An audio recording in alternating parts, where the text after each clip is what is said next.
Mor Gabriel Manastırı günümüzdeki en büyük özelliği halen aktif yaşayan bir manastır olması. Yaklaşık olarak burada sürekli bir 60 kişi yaşıyor. Gece gündüz manastırda kalıyorlar. Yapı çok büyük bir yapı. Alt tarihi üst yaşam alanıdır ve dünya üzerinde tanınmış manastırlardan bir tanesidir. Hem tarihi hem büyüklük açısından zaten. Günümüzde burası bir metropolitlik merkezidir Mor Gabriel Manastırı. Süryani Ortodoks Manastırı diye geçiyor tarihte. Ve bizim şu an günümüzde bağlı olduğumuz merkez Şam, Suriye. Patrimiz orada yaşadığı için Patrimiz 1932'lere kadar Türkiye'de yaşıyordu. İlk Antakya, St. Pierre Kilisesi, daha sonra Malatya, Diyarbakır ve Mardin, Deyrülzafer'in 650 yıl merkez olduktan sonra 1932'lerden sonra Şam'a gidiyor. Ama resmi kayıtlarda halen Antakya ve bütün Doğu'nun patriği diye geçiyor. Onu temsil eden din adamlarımız metropolitler diye geçiyor. İslamiyet'teki ilin müftüsü gibi diyebiliriz. Şu an 38 tane var dünyada. Bunların 4'ü Türkiye'de yaşıyor. İstanbul, Adıyaman, Mardin ve burası. Bizim şu an Mor Gabriel Manastırı'nda metropolit dışında kalanlar 3 rahip, 14 rahibe, 30 öğrenci ve birkaç tane personel şu an burada hizmet ediyor. Öğrenci olarak diye bahsettiğimiz Süryani çocukları, bu yörenin çocukları, bunların aileleri hepsi köylerde. Manastır bunları her gün milli eğitimlere taşımalı olarak gönderiyor. Burayı yurt olarak kullanıyorlar. Öğrenci liseden sonra manastırdan çıkıyor ama din adamı olmak istiyorsa Şam, Suriye veya yurt dışına gidiyor. Eğitimini orada aldıktan sonra dönüyor, sonra karar veriyor papaz veya rahip. Ortodokslarda papaz evlenebiliyor. Çünkü evlendikten sonra papaz olma şansı var. Halkın içinde yaşıyor, yükselmiyor. Rahip ise evlenmiyor. Manastırlarda yaşıyor ama o rahip metropolit ve patrik olma şansı var. Katoliklerde din adamları hiçbiri evlenmiyor. Protestanların ise bütün din adamları evlenebiliyor. İşte bunlar yorum farkı olduğu için günümüze kadar bu şekilde devam ediyor. Ve şimdi biz birazdan manastırın iç mekanları gezmeye başlayacağız.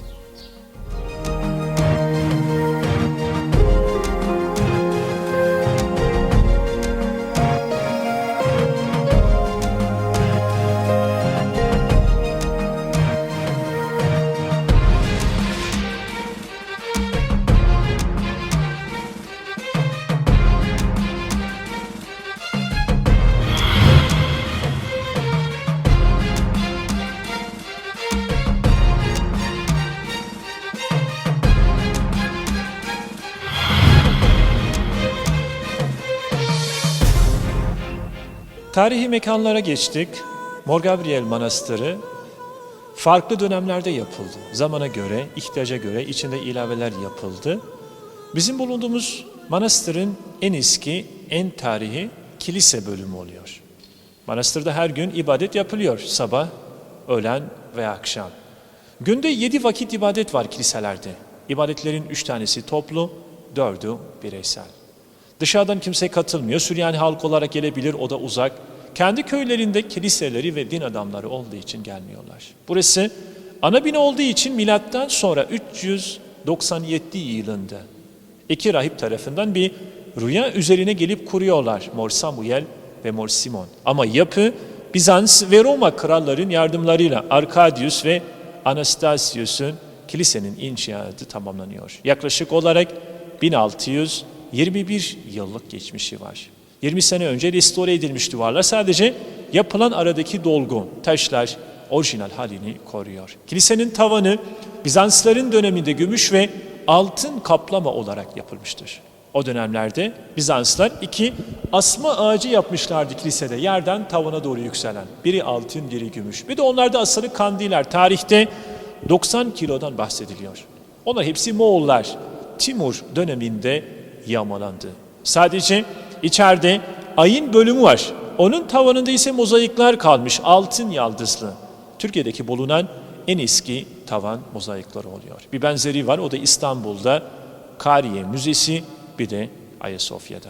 Bir de kiliselerde vaftiz kurnası var. Genelde girişte sağda kalıyor, sarı kapaklı. Yeni doğan çocukların vaftiz edildiği bir yer. Hristiyanlık inancına göre çocuk günahkar doğduğu için arındırır ve Hristiyanlığa ilk adımını atmış oluyor. O çocuğun doğduktan sonra işlediği bir günah değil, o sadece bir sembolik, Adem ve Havva'nın ilk günahı olduğu için. Kişi 70 yaşında da vaftiz olabilir. Hristiyan olabilmesi için şarttır ama kilise onu o yaşta günahlarından arındırmıyor, onu yine sadece o günahtan. Çünkü vaftizin amacı Adem ve Havva'nın ilk günahı olduğu için. Bir de 2 tane mezar var duaların içinde. Sağdaki olanlar Sivas'ta 4. yüzyılda öldürülmüş 40 tane azizin kemikleri. Mardin merkezde Kırklar Kilisesi var. Kapadokya'da onlara ait çok tasvirler var. 40 şehit diye geçiyor çünkü orada yakalandı ve Sivas'ta pagan Romalılar döneminde katledildi. Soldaki mezar Mardin Savur ilçesinde 4. yüzyılda Perslerin katlettiği bir metropolitinin mezarıdır. Biz ariyetten birazdan ileride mezarlık bölümünü göreceğiz.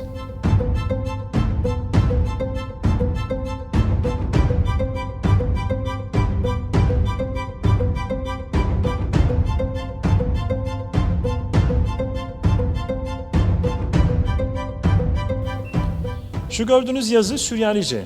Hatta kapılarda dahi birçoğu yerlerde aynı alfabeyi görmüş olabilirsiniz. Çok eski bir alfabe. Buradaki yazılanlar daha önceki dönemlerde bizim bu manastırda yaşamış olan bazı din adamlarımızın isimleri. Altında ise bir tarihçe var diyor. Burası bir dönem Perslerin saldırısına uğramış İranlar. 2 hafta boyunca burada konaklama yapıyorlar. Büyük bir katliam ve işgal yapıyor. O bölgede yaklaşık olarak tam 5 sene boyunca savaşıyorlar. Onunla ilgili bir kitabı. Şu gördüğünüz ise bir sarnıç. İçinde yağmur suyu var. Çatıdaki biriken yağmur suyu. Burayı açıyoruz, doluyor. Buradan da suyu çekiyoruz. Hala kullandığımız içme suyu aktif olarak. Şöyle bir ürün devam ediyoruz.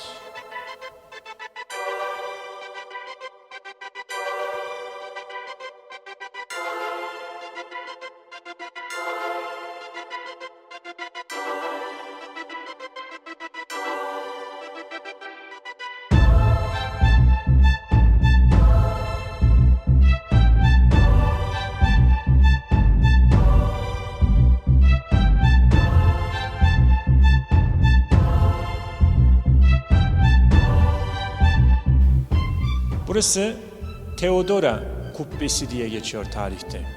İstanbul'daki Ayasofya'yı inşa eden Justinianus'un eşi Theodora tarafından yaptırılmış 540 yılında.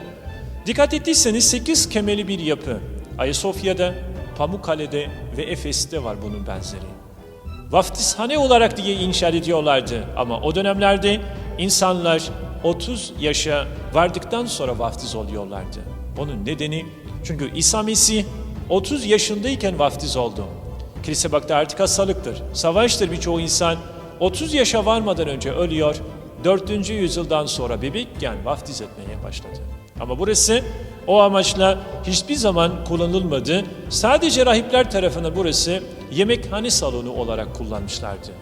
Binanın özelliği içeriden kubbe olarak yapılması, dışarıdan düz olması. Üstü kare, içi kubbe. Etraftaki küçük boşlukların özelliği ise akustik, ses için yapıldı. Onlar içeride mikrofon sistemini görüyorlar. Şu gördüğünüz taşı eskiden hamur yoğurmak, bir de üzüm sıkmak için kullanmışlardı. 1300 yıllık zaten gideri var, hamur mayası ve taşın baş tarafında da yazılar var. Süryanice onun tarihçesini anlatıyor. Yan tarafta eski mutfak var. Şimdi biz mutfakta bu manastırın minyatür maketini göreceğiz. O da kibrit çöpünden yapıldı 40 sene önce. Sadece maketin yapımı 5 yıl sürmüş. Buradan devam ediyoruz.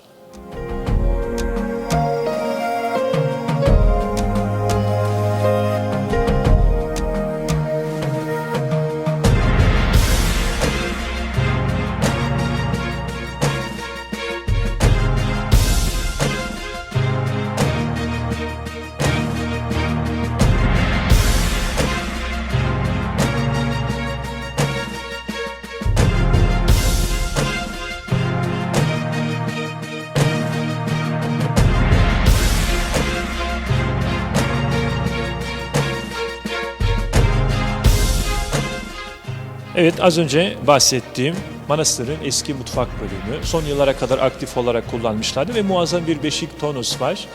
Bu da buranın maketi, manastırın kibrit çöplerinden yapılmış. Yapan Mardin'de yaşayan bir Süryaniydi, Abdülmesih Demirkök.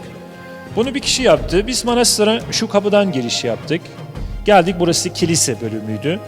Daha sonra çıktık, az önce kubbe dedim ya, dışı gördüğünüz gibi kare. Şimdi şu bölümün altındayız. Alt eski, üst yaşam alanı. Ben ilk başta 60 kişiden bahsetmiştim. Onların yaşadıkları mekanlar en üst mutfak olarak kullanıyorlar. Burası rahibelerin yeridir. Metropolit, rahipler, personel ve öğrencilerin yurdu. Şimdi aktif olan Meryem Ana Kilisesi'ne geçiyoruz. Şu binanın altında kalıyor. Daha sonra mezarlıkları göreceğiz. En son terasa kadar çıkacağız.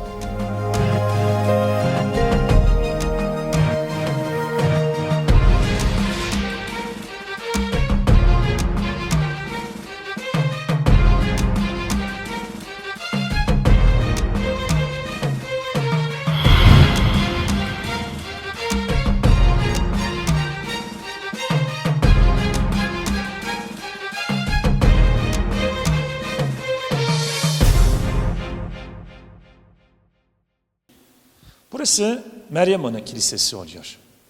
Ana bina bakımda olduğu için günlük ibadetlerimiz burada yapılıyor her gün. Sabah, öğlen ve akşam.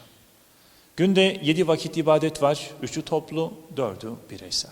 Bu kilise 5. yüzyıldaki yapılış amacı, nüfusu çok yoğundu. O yıllarda 1000'e yakın rahip yaşıyordu bu manastırda. Çünkü bir ilahiyat fakültesi olarak kullanmışlardı ve 3 tane resmi dil öğretiyorlardı burada zamanında. Farsça, Yunanca ve Süryanice. Ama her manastırda bir Meryem Ana Kilisesi bulunur. İsim saygıdan dolayı veriliyor. Kilise her zaman 2 bölümdür. Bir ibadethane yeri olur, bir de kutsal bölüm, ayin bölümü. İbadet her gün oluyor ama ayin çarşamba, cuma ve pazar. Sabah erken saatlerinde kutsal bir bölüm olduğu için her Süryani dahi geçme şansı yoktur. Oraya sadece din adamlarımız ve diyakonlar geçebilir. Diyakon dediğim en alt rütbe, beyaz cübbelerini giyerler, ilahileri söylüyorlar. Din adamı içerideki sunakta dua ederken ekmek ve şarabı kutsuyor. Kutsallığı da oradan geliyor. Çünkü o ekmek İsa'nın bedeni, şarap onun kanı temsil ettiği için. Halk sadece o turaklardan onları dinliyor ve izliyor. Kilisenin yönü her zaman doğuyu gösteriyor. Sadece güneşin doğduğu yer Hristiyanlık inancına göre İsa Mesih tekrar doğudan geleceği için. Bir de yazı konusunda. Birçoğu yerlerde yazılar gördünüz buna. Süryanice, Arapça ve İbranice en yakın olduğu alfabe. Çünkü bunlar Sami kökeni olduğu için. Bizim eski alfabemiz hep köşeliydi. Neden? Kağıt yoktu. Taşın üzerine yazıldığı için daha kolay yazılıyordu. Biz o alfabeye Estrangeloyo diye hitap ediyoruz. En son kullandığımız alfabe şurada perdede görebilirsiniz. Bu da Serto diye okunur. Aynı harf 22 artı 11 sesli toplam 33 harften oluşuyor. Yazılışı sağdan soladır. Dünyanın en eski dillerden bir tanesi. Tarihte ne diye geçiyor? Aramice, yani İsa'nın konuştuğu dil, onun bir lehçesi. Süryani halkı bu dili konuşuyor, yazıyor ve okuyabiliyor. Çünkü ibadetler Süryanice olarak yapılıyor. Ve buradaki yazılan yazı şunu anlatıyor Süryanice'de. Qiyomte dmoran men kabru, yani Mesih'in mezardan dirilişi. İbadetlerde ise kiliselerde namaz, secde olayı var. Hristiyanlık temelinde var. Ama bunu sadece bizim buradaki Süryani kiliseleri ve Mısır'da yaşayan Kıptiler. Her dua esnasında 3 kez halkla beraber namaza durup secdeye gideriz. Secdeye giderken dua ediyoruz, halk oturur, daha sonra çift koro, ilahiler şeklinde ibadetlerimiz oluyor. Bayramlarda ve pazar günlerinde secdeye gidilmiyor, onlar dini günler olduğu için. Ve çok sade bir kilise, resim, ikon, heykel yok. Bizde sadece perde. Bu da Süryanilerin el sanatlardan bir tanesiydi, bez basmacılığı. Bunu yapan teyzemiz bundan 3 sene önce öldü, Mardin'de yaşıyordu. Nasra teyze onunla beraber kaybolup gitti. Bunlar bilgisayar baskısı. Onun yaptığı, kullandığı ise kök boya, taş ve tahta baskılarıydı. Birçok kiliselerde onun eserleri halen duruyor. Yapılanlar daha çok İsa ile ilgili. Orada doğuşu var. Diğer tarafta çarmıha gerilişi ve mezardan dirilişi. Dikkat ettiyseniz başlarında hep yuvarlak bir hane yapılır. Azizleri temsil ediyor. Ama içinde şöyle bir haç gördüğünüz zamanlarda o her zaman İsa'dır. Batı'da neden çok resim var? Çünkü okuma yazma oranı çok az olduğu için. İsa'nın hayatını hep görsel olarak anlatıyorlardı. Ama bizim bu topraklarda okuma yazma oranı yüksekti. Savaşlar hiçbir zaman bitmedi. Çünkü savaşta bez yakılır, yenisini yapabilirsiniz veya saklayabilirsiniz ama resim, ikon, heykel olursa baş edemezsiniz. Zarar görür, tahrip edilir. Onun için Süryani kiliseleri yüzyıllardır bu şekilde sade olarak kalmıştır. Burada da 2 tane tablomuz var. Sağdaki manastırın korucusu olan Mor Samuel, soldaki 7. yüzyılda yaşamış olan Mor Gabriel. Şimdi biz bunların mezarlarını mezarlık bölümünde göreceğiz. Resimler sadece hayali temsili, mezarları ise gerçektir. Şimdi buradan da mezarlık bölümüne geçebiliriz.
Mezarlık bölümüne geçmeden önce şöyle 2 tane oda var. Bunlar yeni yapılmış, şu anki yaşayan rahipler için yapılan, hazırlanan mezarlardır.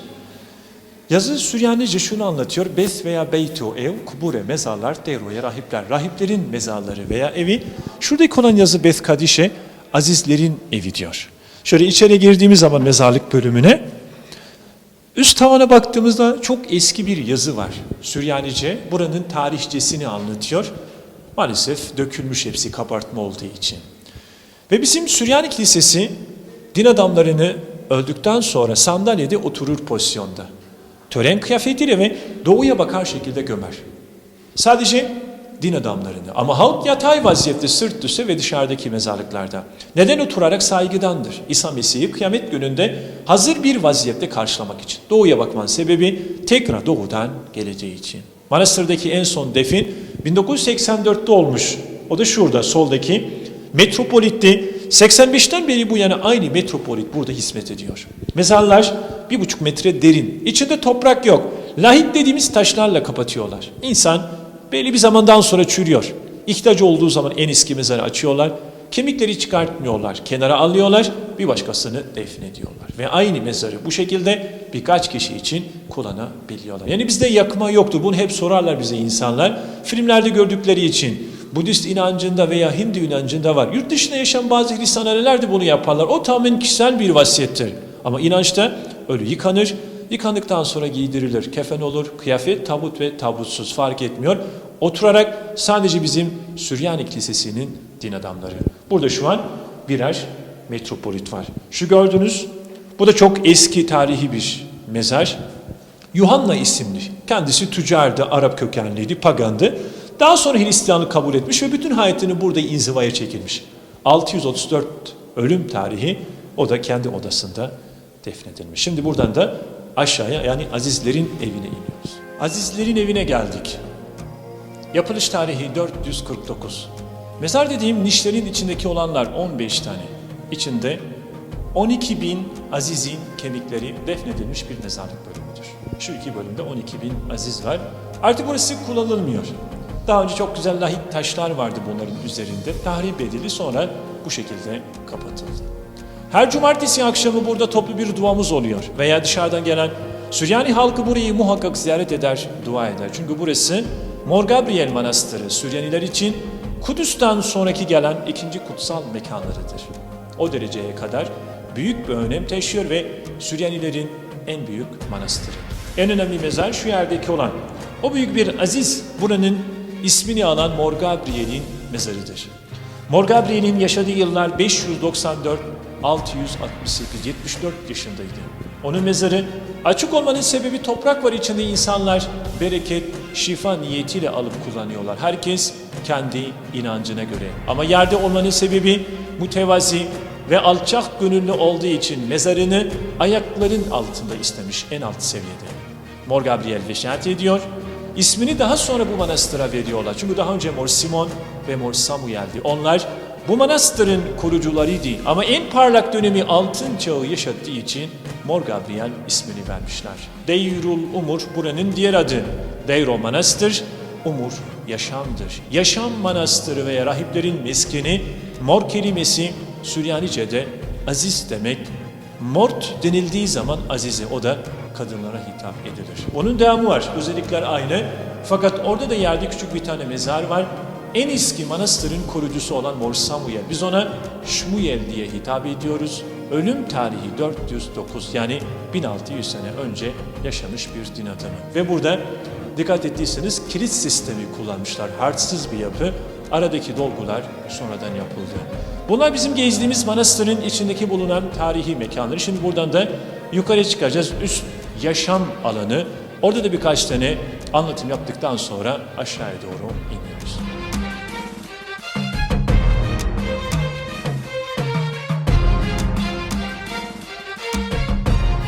Bizim gezdiğimiz alt tamamen tarihiydi. Buralar bahsettiğim yaşam alanlarıdır. Kalan o insanlar ilk başta bahsetmiştim.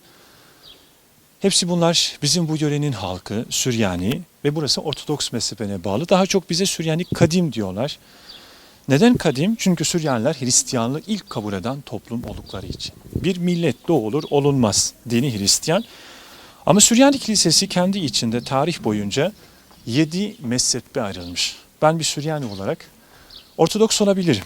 Katolik, Protestan, Nasturi, Keldani, Melkit, bir de Maroni. Tabi Süryanilerin %70'i Ortodoks'tu. Çünkü ana yurdu burası. Mezopotamya, köken Asurilere, Aramilere, Akatlara ve Babillere kadar dayanıyor. Bu halkın geçmişi en az 5500 yıllıktır bu topraklarda, ama Hristiyanlığı kabul edene 2000 sene oldu. Eskiden bu yöre özellikle daha çok kullandığımız Turabdin bölgesi, Mardin, Cizre, Hasankeyf, Nusaybin'i kapsıyor. %90'ı Süryani değil. 70'lere kadar 10 binlerce vardı ama günümüzde %1'i bile kalmadı. Dünya üzerinde yaşayan Süryani halkın nüfusu bilinmiyor çünkü dağıldık. Ben sadece Süryani Ortodoks diyebilirim. 4 milyon, 2 milyonu Hindistan'da yaşıyor. Onlar Urfa'dan 1600 sene önce küçük bir toplum, ticaret amacıyla gitmişlerdi. Ama ana yurdu burası olup da 1970'lerden sonra gittikleri Batı ülkeler İsveç ve Almanya. Şu an her birinde en az 150 bin civarında Süryani yaşıyor. Sonra Amerika'ya giden oldu, Hollanda, Belçika, Fransa, İsviçre. Türkiye'de sadece 20 bin kaldık. 15 bini İstanbul'da, 2300 Mardin'de, diğerleri ise Türkiye'nin çeşitli illerinde yaşıyorlar. Ve şurada yukarıda ise gördüğünüz gibi o insanlar hepsi yaşıyorlar. İşte öğrencilerin kaldığı yurtları var, personellerin, rahiplerin, metropolit ve rahibeler. İç mekanlarda ise özellikle bir tane vardı. İçi kubbe, dışı kare olan bina ise şu gördüğünüz ve bunlar taş yapı olduğu için yazın serin, kışın sıcak oluyor. Yapının 1/3 ayakta kaldı. 2/3 maalesef tarihte hepsi yakıldı, yıkıldı. Evet, gezimiz burada sona ermiştir. Biz teşekkür ederiz arkadaşlar geldiğiniz için ve umarım bu herkese bir faydalı bir anlatım olarak olmuştur.